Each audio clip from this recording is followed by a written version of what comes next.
Here's something I bet you haven't thought of. You know that whole shouting match about global warming? Yeah, and I'm sick of it. What's with the hat and smoke?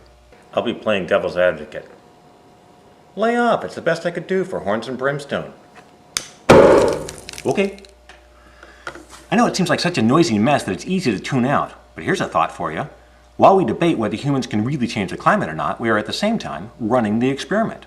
The kicker is, no matter what the outcome of the experiment, we're in the test tube. So it seems pretty clear that we better get to the bottom of the controversy as quickly as possible. But how do you know which side to believe? What if I told you I've got a way to look at it where you don't need to believe anyone, but you can still decide with confidence what we should do? What are you smoking? That sounds impossible. Yeah, I thought so too. So I put it out there in a video, and after being critiqued by thousands of people, I think I've now got a conclusion that is pretty much undeniable. We'll just see about that. So here's the reasoning in a nutshell. If you want more detail, watch for the index at the end of the video. First off, no one's perfect. So every choice you make brings with it a risk if that choice turns out to be a mistake. Given that, which risk would you rather take? Listen to the activists and take big action now, risking the possible harm to the economy that the skeptics warn us about, or listen to the skeptics and don't take big action now, risking the possible destruction and upheaval that the activists warn us about. Bottom line is, which is the more acceptable risk? The risk of taking action or the risk of not taking action? Ah, geez, when you put it that way. Hey, don't just accept what I say. I'm just some guy. Think it through for yourself. Okay. Wait a minute, global warming isn't caused by humans in the first place. I've seen lots of evidence for that. So you're presenting a false choice. Are you infallible? No. Could you be wrong? Yes. So the question, which is the more acceptable risk, still applies, doesn't it? Fine, but it's still a loaded question. Well, take a look at where the question came from and see if you agree that it's a valid one. If you need to make a decision when things are unclear, like we do with global warming, it's often useful to look at the different possibilities for the future. The first possibility is whether human-caused global warming turned out to be true or not. So let's put F for the future where it turns out to be false and T for it turns out to be true.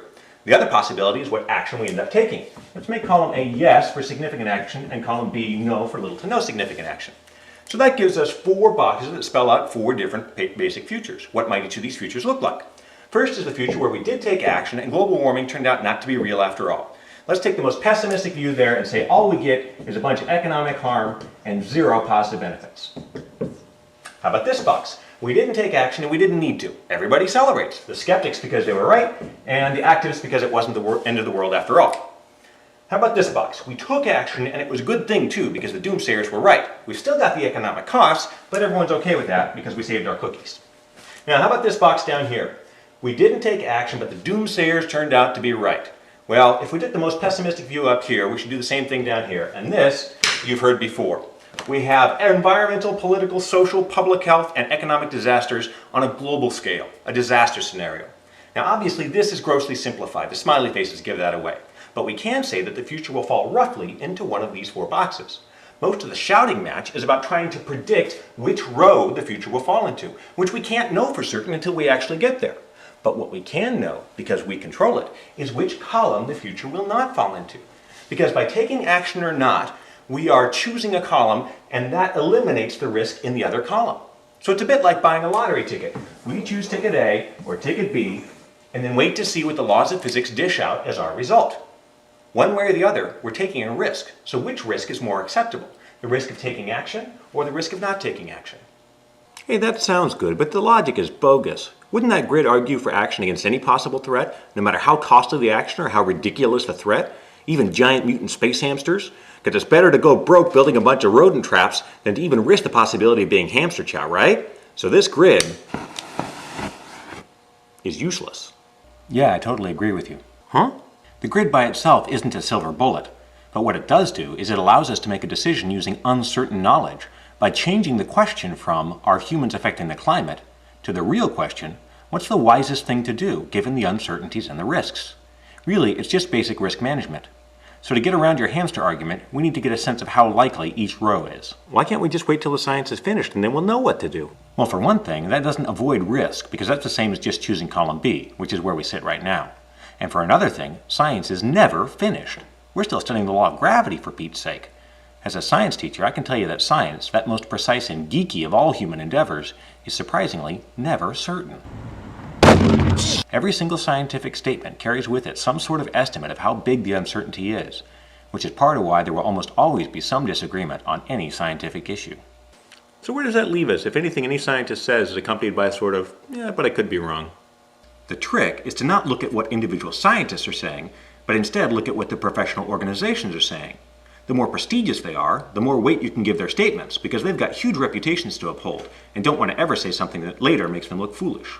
Probably the two most well-respected of these in the world are NAS and AAAS. These are not advocacy groups, but both recently issued unprecedented statements calling for big action now on global warming. This isn't a bunch of hippies. These are the nerdiest people on the planet. So trust the eggheads, huh? Basically you're saying, if AAAS and NAS said so, who the heck are you to argue?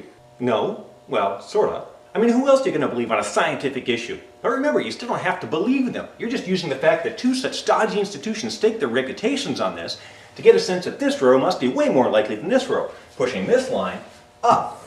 And companies such as this are even calling for emissions caps on their own industries, pushing this line up even further. Now the conclusion is clear, because we've got our own solid reasons to believe that this must be a much more threatening risk than this, not only in likelihood, but in damage as well. Okay, I can see that. But if the statements from those groups are such a slam dunk, how can we still hear so much debate? Well, there is a handful of dissenting scientists, like there always is, and a media that knows that controversy sells. But I found a couple polls that suggest it's the lack of absolute certainty that's holding people back, which is a little odd to me. We buy car insurance without being certain that we'll get into an accident, because we want to make sure that if it does happen, we don't end up broke. And during World War II, just the possibility that Hitler was developing an atomic bomb was enough of a threat to justify all-out action. If you were a voter back then and it was public knowledge, would you have insisted that every scientist interviewed thought such a bomb was possible before supporting the Manhattan Project? Would you have held out until you understood the physics? No. So why are Joe Schmoes like you and me still debating the finer points of climate science instead of talking about risk management? Well, there's a gajillion causes out there already screaming for my time and money. Save the planet and stuff. Look, it's not the planet that I care about. It'll do fine on its own. What I care about is saving our bacon. And I understand how overwhelming it is when you hear cries about save the whales, or the rainforests, or the children, or air pollution, water pollution, light pollution, toxic waste, nuclear waste, government waste, corporate waste, peak oil, snake oil, flag burning, wiretapping, game hearing, immigrating, ANWR, gun rights, human rights, water rights, right to life, abortion rights. Where do you start? Let me suggest a way to prioritize. All of these. Peanuts, if the worst of this comes to happen. Ooh, way to go, Mr. Smarty Pants. You just managed to tick off pretty much everybody. How come your pet crusade trumps everyone else's? Because even though it's not likely, if the worst of global warming does happen, we'll be so busy dealing with the fallout that most all other human concerns may seem like rearranging deck chairs on the Titanic. I mean, who's really going to care if some protester wants to burn the flag on the courthouse lawn when the whole city is flooded? But why the hysteria? What's the big deal about a degree or two? Yeah, it turns out it's not the warming that gets you. It's the way that such a quick change throws a monkey wrench in the whole system. That's why global warming is a misleading name, and global climate change is only a little better. Really what we're talking about is global climate destabilization. And it gets worse because in just the last 5 years, we've learned that this may happen very abruptly, like within the span of a decade. So it may turn out to be like pushing on a light switch. Small pushes in the past have produced small results, until you hit an unexpected tipping point. Man, we're totally hosed. We're going back to the dark ages, aren't we? Disturbing, isn't it? Actually, there's a lot of reason to believe that we can fix this, maybe even without reducing our standard of living, if we're quick about it. But what do I do? I'm just one guy with a stupid hat. What you do is spread the word, because the only way we really get into column A is by policy changes, and those only happen when enough people demand it.